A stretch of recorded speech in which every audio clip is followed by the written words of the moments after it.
Greetings, my dear young friend.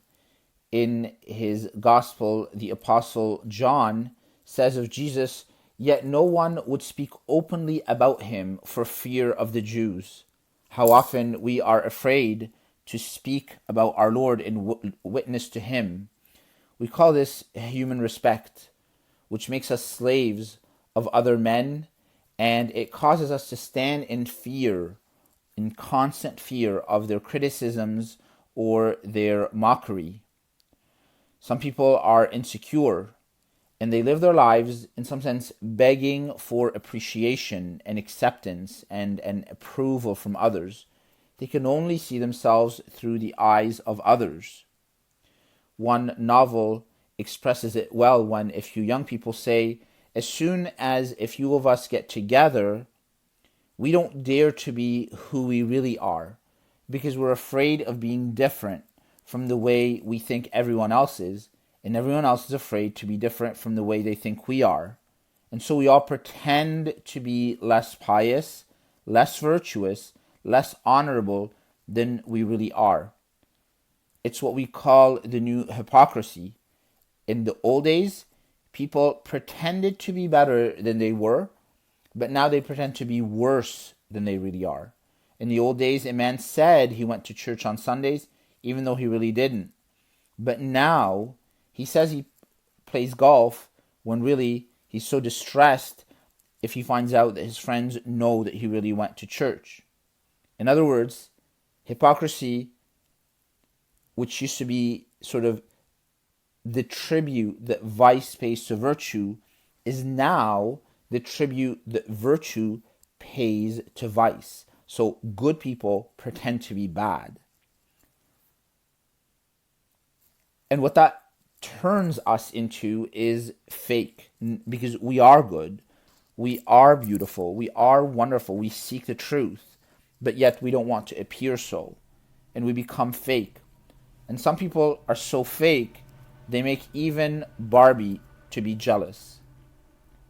On the other hand, some people seem to have overcome this human respect, this desire, this constant slavery to other men's opinions of us.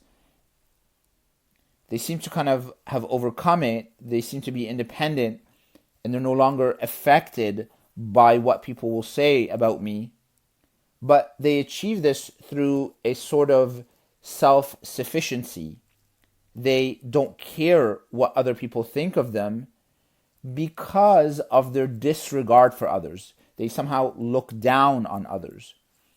And possibly, and here we examine our conscience, at its roots, this is a self-defense mechanism.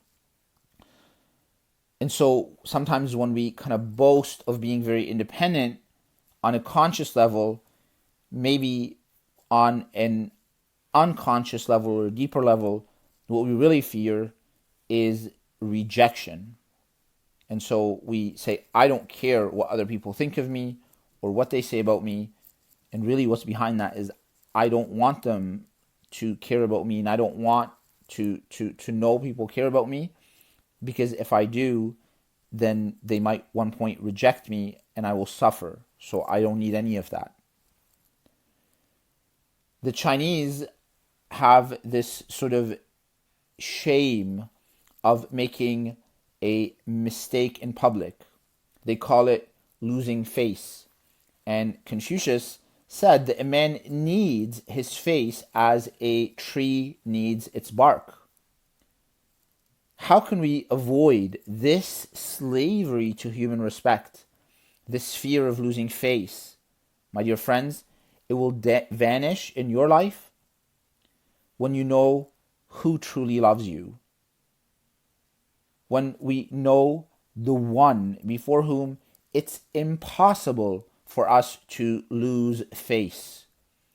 We tend to see our reflection in others as in a mirror, and there's no more flattering mirror than the eyes of someone who loves me. And this is why we have to learn to see ourselves through God's eyes.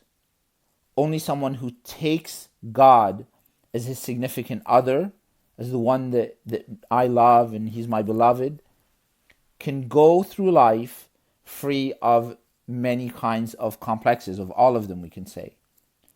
Children often depend on their parents' esteem, and adolescents, young people, depend on the approval of their friends. But those who have reached true maturity are those who are most dependent or independent, because they see themselves as God sees them. My dear young friend, today I invite you to make an exchange in your life, to give over to the Lord your desire for human respect and to exchange it for divine respect. To say, Lord, I don't care what other people say about me. I don't care about their gossip, their calumny, their blackening my name. If you don't need my good name, I don't need it either. But what I do need, Lord, is your respect, that you love me, that I know that you respect me because you have created me with loving eyes, and you continue with those same eyes to gaze upon me.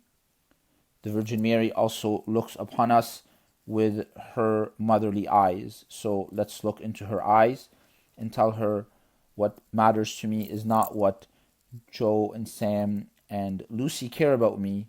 I care about what you, dear mother, and what Jesus and what Saint Joseph say and care about me.